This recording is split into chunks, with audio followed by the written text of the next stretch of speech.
So I've been trying to decide if I'm going to change my name back to my maiden name.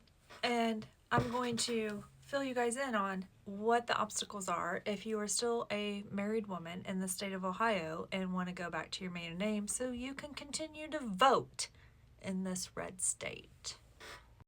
I want to make it clear that I am able to do this, but I will have obstacles that others will have much more obstacles than me because I own everything. And when I say I own, I mean me. The house is solely in my name. The Jeep, the truck, my daughter's car, everything's in my name. I'm also a notary. I also have a passport. All of these things are solely in my name. And so they're all the bank accounts. So there are a lot of other things that go in when you have a name change, as anybody that's ever been divorced. I also want to point out that I was under my maiden name until I was 24. And so for 23 years, I have been my married name. So yeah, let's see what we have to do in my county in Ohio to get your name changed. At this point, I think we're drinking while we do these videos, right? Because I don't know how people are doing anything sober. First of all, there's a $100 court cost. $100 court cost. You also have to have everything, all these documents have to be printed, typed. Nothing can be handwritten. There can not be double-sided. There can be no staples. And once you submit everything, the judge reserves a right to require a background check, a criminal background check. Now, because I'm a notary, I have to have a criminal background check. So that part's already done. I don't have to worry about that. But if you do have to have it, that's another $30 in my county. I did look up other counties and they all seem to be around that range, but it also depends on if it's a BCI or an FBI one. Who knows? If your judge is a dick. So other things that you have to fill out a self-representation form saying that you don't have an attorney, unless if you have the money to pay an attorney. These forms are pretty simple. If you just read them, you can do it though. We can do this together. We can do this. There is a contact information form.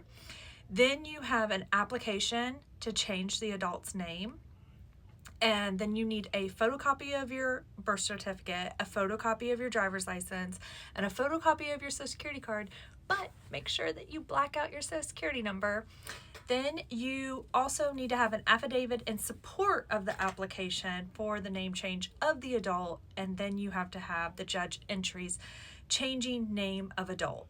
You have to have a reason on this form, and that's where it comes in where I need your guys' advice. What do I put on there? Because what I want to put on there is, because you're not going to silence me. I think it's a great one.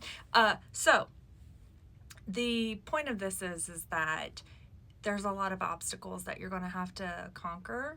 And if you don't have the ability to fill out these forms, hopefully there is somebody that can help you with those. If you don't have access to be able to print these off, you have access to your local library. You do have to have everything filled out. It has to be your full name. It has to be your first name, middle name, full last name of your current, not what you want it to be. You also are going to have to find a notary. And just so you know, the banks will do it. You can go to any bank. If you have a bank account there, they will do it for free. Or you can look it up online. Notaries are listed on the Ohio State's government website. You can find them based off of people's names or based off of the county that you are in.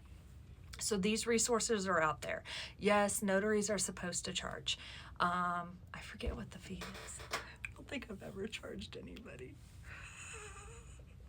I do it for work. I don't have a reason to. But this is what you have to do in the state of Ohio. It is not fun. This is if you're currently married, if you're still married. They want to know why. Why do you want to change your name? So last thing. Shit, I almost forgot. You have to put it in the newspaper. Because it's 1885. Yeah, it is. It's 2025 and we're going to lose our right to vote. It might as well be like 1885. You have to put it in a newspaper and you have to pay for that. When I did it 5 years ago for my grandson, it was $75. Yeah, it's not cheap.